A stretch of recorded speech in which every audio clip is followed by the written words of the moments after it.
नमस्कार, knocking-news.com में आपका स्वागत है। मैं हूं गिरिजेश वशिष्ठ। आज फिर राहुल गांधी ने कुछ कर दिया है और ऐसा कर दिया जिसके कारण अब हमको नए सिरे से असेसमेंट करना पड़ेगा कि इस बंदे की पॉलिटिक्स क्या है और ये किस तरफ जा रहा है। और इस एक कदम के बाद में बड़े सारे असेसमेंट होने शुरू हो गए हैं। आप देख रहे होंगे चारों तरफ चैनल्स पे, सोशल मीडिया पे लोग ये जानने की कोशिश कर रहे हैं, था लेने की कोशिश कर रहे हैं कि राहुल गांधी का अगला प्लान क्या है। हम लोग इसके बहुत गहराई में नहीं जाएंगे, बहुत सारे मतलब उल्टे सीधे नहीं निकालेंगे। सीधे सीधे जो दिख रहा है उसके आधार पे समझेंगे कि ये राहुल गांधी का नया फुंतरू जो उन्होंने छोड़ा ये क्या है। और ये जो डोजो यात्रा है, जोड़ो यात्रा का उल्टा, काफ़ी देर तक तो लोग ये समझते रहे शायद स्पेलिंग की गलती हो गई है, जोड़ो की जगह डोजो लिख गया है।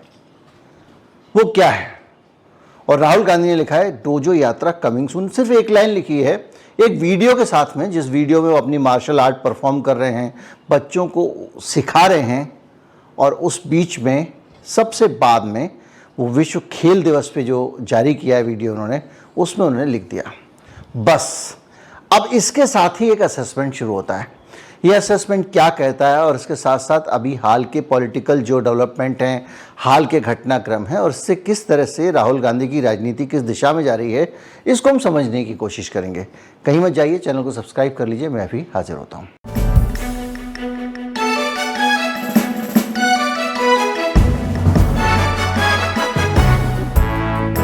राहुल गांधी एक वीडियो में दिखाई देते हैं जिसमें वो शरीर पे बॉडी रोल दिखाते हैं। जैसे हम लोग भी क्रिकेट खेलते थे तो इस तरह से ही बॉडी रोल करते हुए डाइव करते थे। आप क्रिकेटर्स को भी देखते होंगे कि दूर दूर का कैच भी पकड़ते हैं तो घूमते हुए वो ज़मीन पे जब रोल करते हैं तो चोट नहीं लगती है। तो बच्चों को सिखा रहे थे और उन्होंने हवा में भी किस तरह से कुलाचे मारना है ये भी सिखा रहे थे। और वो बच्चों को ये बता रहे थे कि जो हमारी ऊर्जा है, बुरी ऊर्जा है, उस ऊर्जा को हम जितना ट्रांसफ़र करते जाते हैं उतना बढ़ के वापस आती है और हमारे पास पहुँच जाती है। और अगर हम उस ऊर्जा को डिफ्यूज़ कर दें बीच में और एक पॉजिटिव ऊर्जा में बदल दें तो पॉजिटिविटी हमारे पास आएगी। यानी वो एक प्यार का, मोहब्बत की दुकान वाला संदेश, अलग शब्दों में, अलग तरीके से, अपने मार्शल आर्ट की भाषा से। लेकिन जो कम्युनिकेशन है वो मुंह से कुछ बोल के कहना एक बहुत, जिसको आप कहेंगे कि क्रूड फॉर्म है कम्युनिकेशन की। जो अच्छा कम्युनिकेशन, जो फाइन रिफाइंड कम्युनिकेशन है, वो इशारों इशारों में हो जाता है, वो विंबों के जरिए हो जाता है। जैसे कि एक बार राहुल गांधी ने मोदी जी को गले लगा लिया था। वो एक विंब था जिससे उसने ये संदेश देने की कोशिश की कि मोदी जी आप जितने बड़े उतना बड़े मैं भी हूँ। उस वक़्त लोगों ने उसको एक बड़ा एक्ट समझा था, लेकिन धीरे धीरे करके आज राहुल गांधी वहीं खड़ा हुआ है।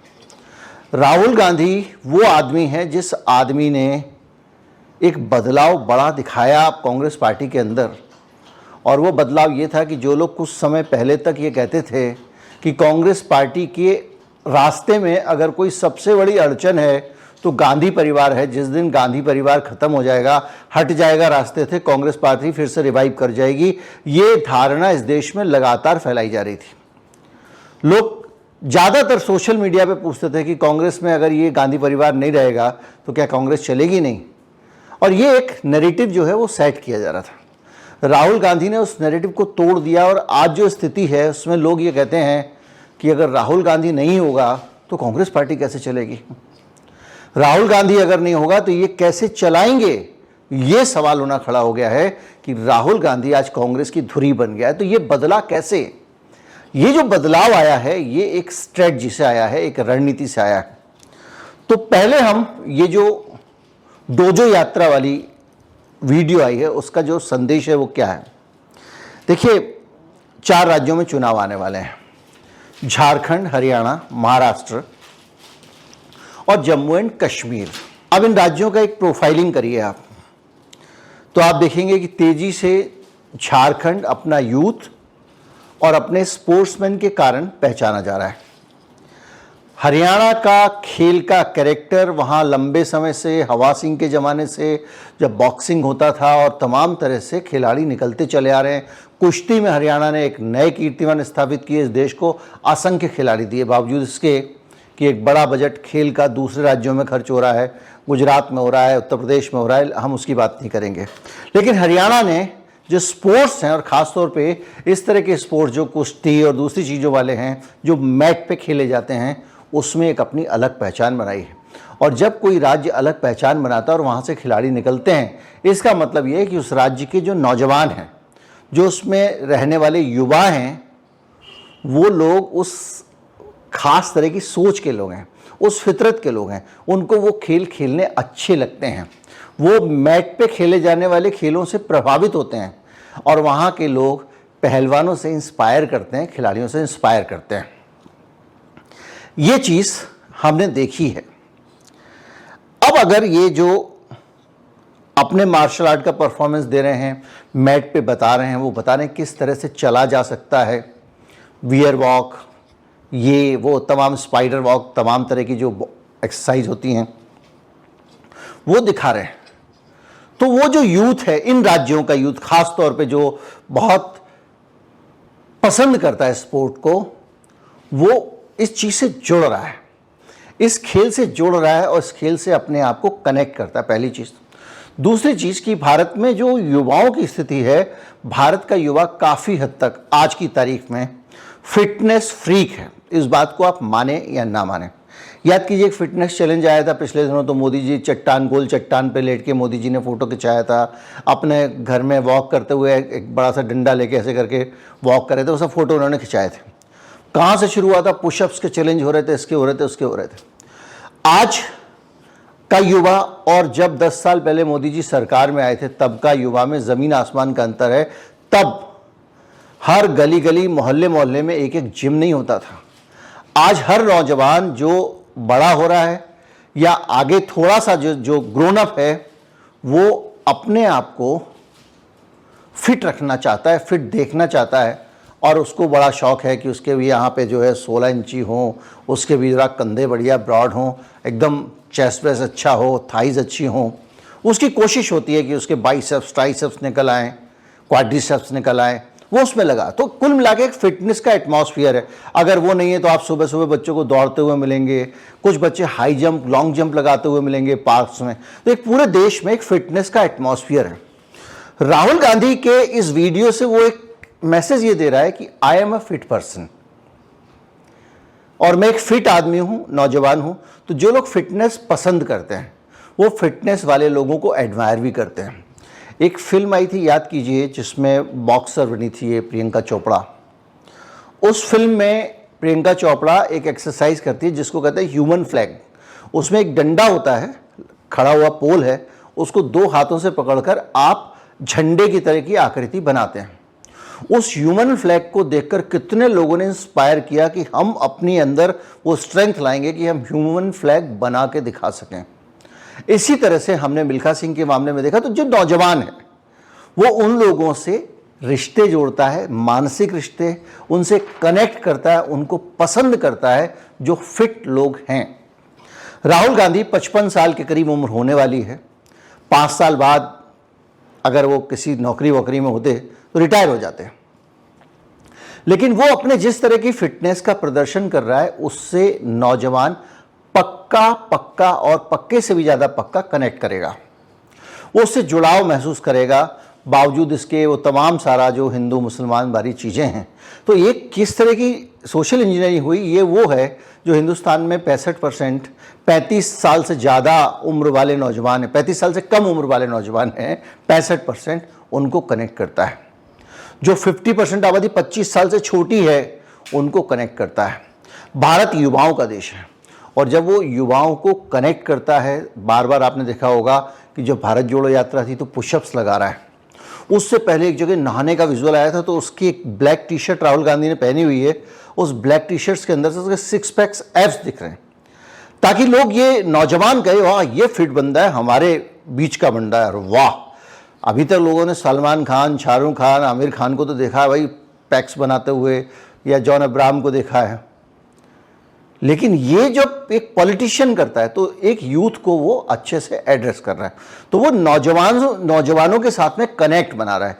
और ये जो कनेक्ट बनाने का खेल है ना, ये छोटा मोटा खेल नहीं है, ये बड़ा खेल है, बड़ा ज़हीन खेल है, जिसको राहुल गांधी ने अपनी रणनीति में अच्छे से पिरोया है। इस रणनीति का ही कमाल है कि स्मृति ईरानी अभी इंटरव्यू दे रही थी, तो उन्होंने अपने इंटरव्यू में इस बात की तारीफ़ की कि राहुल गांधी अपने आप को यूथ से कनेक्ट कर रहा है। उस आदमी को सीरियसली लेना पड़ेगा। वो जो सफ़ेद टी शर्ट पहन के संसद के अंदर जाके खड़ा होता है, यूथ को कनेक्ट करता है। आप एक और रणनीति देखिएगा कि राहुल गांधी की तरफ से जो बेंच है, विपक्ष की तरफ से जो लोग खड़े होते हैं वो ज़्यादातर यूथ होते हैं, चाहे वो गौरव गोगोई हैं, आप अखिलेश यादव हैं, राहुल गांधी हैं।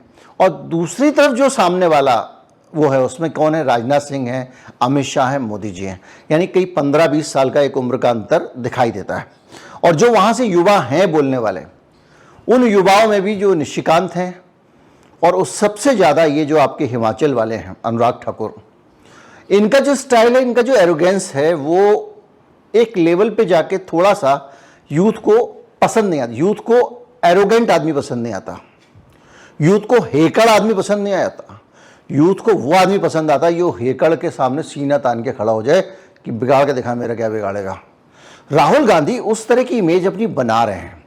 जिस तरह का भाषण संसद में दिया, दूसरा दिया, वो सारी चीज़ें सीधे सीधे मोदी जी से हेड ऑन करना, मोदी जी कहते कहते बीच में मोदी बोलना, ये एक संदेश है कि भाई मैं हूँ जो सामने तन के खड़ा हुआ हूँ तुम्हारे, तुमने सबको डरा के रखा हुआ है। तो ये जो चीज़ें हैं, ये हिंदुस्तान की जो मेजॉरिटी पॉपुलेशन है यूथ, उससे जोड़ना। और अगर आप चुनाव की भाषा में समझें तो एक सोशल इंजीनियरिंग जो है हमारी सोसाइटी की, उस सोशल इंजीनियरिंग में इन्होंने नए डिवाइड्स कार्व किए हैं। होता क्या है कि ये जो भारत का समाज है, जिसको हम कहते हैं अनेकता में एकता, ये कई सारे कॉम्बिनेशन से बना है। कहीं पे आप जाति पे बटे होते हैं तो आप वृत्ति पे जुड़ जाते हैं कि भैया हमारे धंधे का आदमी। जैसे अभी उत्तर प्रदेश सरकार एक कानून लाई है, उसमें हमारे जैसे इन्फ्लुएंसर जो हैं, उनमें जो लोग यूपी सरकार की तारीफ करेंगे उसको पैसा देगी, और जो लोग कुछ उल्टा सीधा बोलेंगे उनको जेल में डाल देगी। तो उसके खिलाफ क्या प्रेस क्लब ने अपना एक बयान जारी किया। तो क्यों किया है? क्योंकि ये जो सारे पत्रकार हैं, अब ये जाति के नाम पे अलग होंगे, लेकिन ये पत्रकार के नाम पे जुड़ गए। कोई आदमी धर्म के नाम पे जुड़ जाता है, कोई प्रांतीयता के नाम पे जुड़ जाता है। तो जो चीज़ें बांटने वाली हैं वो कहीं ना कहीं जोड़ने वाली भी बन जाती हैं। जैसे एक दक्षिण भारत के लोग, उत्तर भारत के लोग, कभी मौका आएगा तो दक्षिण के लोग एक साथ खड़े हो जाएंगे, कभी आएगा तो उत्तर के एक साथ खड़े हो जाएंगे। अभी बंगाल में जो पॉलिटिक्स हो रही है, बंगाल की बात आएगी तो सारे बंगाली एक साथ खड़े हो जाएंगे। तो ये जो इंजीनियरिंग है, इस इंजीनियरिंग में जो एक हिंदू मुसलमान को कार्व आउट किया था, हिंदू मुसलमान को अलग अलग करके खड़ा करके मोदी जी के पूर्वजों ने, अडवाणी को मान लीजिए, वो जो पॉलिटिक्स थी, उस पॉलिटिक्स को मोदी जी ने आखिरी कील जिसको कहते हैं वो ठोक दी। कैसे ठोक दी? देखिए, हिंदुओं के पास जब भी आप किसी को एक साथ जोड़ते हैं तो उसको एक सपना लेके चलते हैं, उसका एक मकसद होता है। जैसे आज राजीव गांधी अगर यूथ को जोड़ रहा है तो उस यूथ का एक मकसद होगा कि भाई उसको रोजगार मिले। भले ही वो जोड़ ऐसे रहा है, कनेक्ट कर रहा है कि मैं तुम्हारे बीच का आदमी हूं, तू तो मेरा भाई है, बिडू है मेरा, ये मैसेज दे रहा है। लेकिन इस मैसेज के साथ में वो मकसद नहीं होगा जोड़ना, मकसद दूसरा होगा कि भाई इनको रोजगार दो। तो वो मकसद निकालने के लिए क्या करता है? वो कुलियों के बीच चला जाता है, वो आपका जो है वो पहलवानों के बीच में चला जाता है, वो आपका बस में बैठ जाता है, मेट्रो में बैठ जाता है, टैक्सी चलाने के बाद वो चला जाता है। तो उन लोगों की जो एस्पिरेशंस हैं, रेल ट्रेन ड्राइवर्स की हैं, उन सब लोगों को वो एड्रेस भी कर रहा है। तो वो एक तरफ से तो राहुल गांधी से कनेक्ट कर रहे हैं, अपने जैसा आदमी है, ये भी टी शर्ट पहनता है, ये भी। अब आप सोचिए, हिंदुस्तान में टी शर्ट, अब मोदी जी जितना भी फैशन कर लें, आप एक बार बताइए मुझे, आज के ज़माने में गांव के अंदर जो लोग गांव में रहने वाले हैं, कितने लोगों के गांव वालों के बच्चे धोती कुर्ता पहनते हैं? अब यार अटल बिहारी वाजपेयी, अडवाणी जी के ज़माने की जो पॉलिटिक्स थी, वहाँ तक धोती कुर्ता पजामा इसलिए ठीक था कि देश का मेजॉरिटी पॉपुलेशन उसको पहनती थी। लेकिन अब लोग गारमेंट्स पहन रहे हैं, पैंट पहन रहे हैं, कमीज पहन रहे हैं, टी शर्ट पहन रहे हैं, लड़कियां स्कर्ट पहन रही हैं गांव में। आप कितने भी इंटीरियर गांव में चले जाइए तो एक जो पॉपुलेशन 30 साल तक की, 35 साल तक की, उसका पहनावा बदल चुका है। उसी पहनावे को राहुल गांधी एड्रेस कर रहा है, कनेक्ट कर रहा है। तो वो जो स्मृति ईरानी कह रही है कि इनका जो एक कनेक्ट है, एक पहनावा है, तो उसको सोशल इंजीनियरिंग में राहुल गांधी इस्तेमाल कर रहा है। तो क्या हुआ कि मोदी जी ने जो हिंदू मुसलमान की सोशल इंजीनियरिंग थी, उसके पास में एक होप थी, एक आस थी, यानी हिंदुओं को इकट्ठा किया और उनको एक मकसद के लिए आगे बढ़ाया। जैसे कि यहाँ पे आपका जो राहुल गांधी लोगों को इकट्ठा करेगा और एक मकसद के लिए लेके जाएगा, हर पॉलिटिशियन यही करता है। तो वो जिस मकसद के लिए लेके गए थे वो मंदिर था, वो था राम मंदिर का निर्माण। मोदी जी ने राम मंदिर के निर्माण से पहले ही हिंदुओं का सपना पूरा कर दिया। अब ये जो हिंदू राष्ट्र सपने हैं, ये सपने वैसे मूर्त होते हुए सपने नहीं हैं, सपने हैं लेकिन ऐसे सपने नहीं है जो आपके सामने आपको लगे कि हाँ पूरे होने वाले हैं। और राम मंदिर को मैंने, आप याद कीजिए, वीडियो बना के पहले ही कहा था कि ये क्या कर दिया इन्होंने। अब इनका क्या होगा, धीरे धीरे करके ये कट्टर हिंदुत्व की जो धारा है ये धीरे धीरे नीचे जाएगी। अब ये आगे नहीं बढ़ सकती क्योंकि उसका उद्देश्य पूरा हो गया है। तो वो जो इंजीनियरिंग थी, जो उद्देश्य पूरा हुआ, उस हिंदुत्व की इंजीनियरिंग के बीच में से राहुल गांधी छांट के एक अलग तरह की दुनिया बना रहा है। उसमें वो युवाओं को अलग कर रहा है। यार टी शर्ट पहनो, फिट रहो, डांस करो, ये करो, प्यार की बातें करो, मोहब्बत की दुकान, इस सब में वो युवाओं को जोड़ रहा है। पहली चीज, आज वो दौर है जिसमें युवा अपना वोट खुद तय करता है, पिताजी तय नहीं करते। पहले होता था इस घर के 8 वोट तो बीजेपी को मिल जाएंगे, या इस घर के 8 वोट कांग्रेस को मिल जाएंगे, ये होता था ना। अब ऐसा नहीं है। उस घर के 8 वोटों में बहू अपनी मर्जी से वोट डाल के आएगी, बिटिया अपनी मर्जी से डाल के आएगी, बेटा अपनी मर्जी से डाल के आएगा। सबके अपने स्वतंत्र विचार हैं। तो उस पूरे माहौल के बीच में आप अगर एक यूथ को अलग से ऑर्गेनाइज कर रहे हैं, उसको एक थॉट से जोड़ रहे हैं, तो आप, जैसे आपने मंदिर के नाम पे हिंदुओं को जोड़ा था, वैसे ये एक यूथ को अपने साथ कनेक्ट कर रहा है और मुद्दों की तलाश कर रहा है। आज की तारीख में उस तरह से कोई मुद्दा नहीं है जिसको यूथ को जिस रास्ते पे ले जाए। बेरोजगारी का एक मुद्दा है लेकिन वो एक नेगेटिव मसला है, एक समस्या को दूर करने की बात है, उसके साथ आप लोगों को जोड़ सकते हैं लेकिन दूर तक ले जा नहीं सकते हैं। वो सपना अभी प्लांट करना है। याद कीजिए 2014 में मोदी जी जब आए थे तो वो एक सपना लेकर आए थे, और वो सपना, गुजरात में हम ऐसे करते हैं, हमने फला नदी में ये कर दिया। अरे 2 मेडल लाना कौन सी बड़ी बात है। अगर आर्मी वालों को ही छोड़ दो तो धनाधन मेडल लेके आ जाएंगे। उनके पास में बड़े बड़े सपने थे दिखाने के लिए। काला धन, यूं काला धन आ जाएगा बाहर से, काला धन क्या मुश्किल है, हर चीज आसान थी। काला धन आ जाएगा तो 15-15 लाख तो यूं ही आपके अकाउंट में आ जाएंगे। ये सब बातें करके वो एक सपना लेकर आए थे। आज राहुल गांधी ने लोगों को जोड़ा है, खुद से कनेक्ट तो है लेकिन सपने का इंतजाम उनको करना है। नोट कर लीजिए। दूसरा, ये जो इनकी इंजीनियरिंग है, इसके बीच में भी बीजेपी की राजनीति में बीजेपी के सहयोगियों की राजनीति घुल मिल के विलीन ना हो जाए, इसलिए उनका जो अस्तित्व है उसको जीवित रखने का एक बेहतरीन तरीका, फार्मूला, स्टाइल, जो भी आप कहें, वो राहुल गांधी ने उनको पकड़ा दिया है। और वो एक ऐसा खंभा है, या कहें कि ऐसा टायर है, या ऐसी एक उम्मीद की किरण है जो डूबने से, बीजेपी में डूब के नष्ट हो जाने से उनके सहयोगियों को बचा रही है। वो है जाति जनगणना। जब जाति जनगणना को लेकर राहुल गांधी प्रेस कर रहा है तो वो सिर्फ कांग्रेस पार्टी के लिए वोट नहीं जुटा रहा, याद रखिएगा। वो विपक्ष का नेता की भूमिका समझ लें या कि स्टेट्समैन की भूमिका समझ लें, वो अलग अलग जो कॉर्नर पे पॉलिटिशियंस हैं, जो बीजेपी के पॉलिटिशियंस हैं, बीजेपी से जुड़े हुए हैं, चिराग पासवान हो या कोई और हो, उन सब लोगों को कह रहा है, बेटा बीजेपी के झंडे में रह के भी ना तुम्हारी अलग से एक तुम्हारा अस्तित्व हो सकता है अगर तुम इस मुद्दे को पकड़ लो। अगर तुम जाति जनगणना की बात करो तो जैसे ही बात आती है, चाहे वो चंद्रशेखर आज़ाद हों, चिराग पासवान हो, या इवन बीजेपी पार्टी के अंदर लोग हों, वो हिंदुत्व के मुद्दे के अलावा इस जाति जनगणना को भी थामे रखना चाहते हैं और बढ़ावा दे रहे हैं। तो इस तरह से राहुल गांधी ने सिर्फ अपनी पार्टी के लिए नहीं, एक छोटे बहुत सारे दलों को इकट्ठा करके एक मुद्दा देके एक प्लेटफॉर्म पे खड़ा करके रखा हुआ है। और एक बार जाति जनगणना और दूसरे मुद्दों पे कोई अगर इकट्ठा हो जाता है तो उसके लिए दोबारा से भारतीय जनता पार्टी के पाले में जाना आसान नहीं होगा।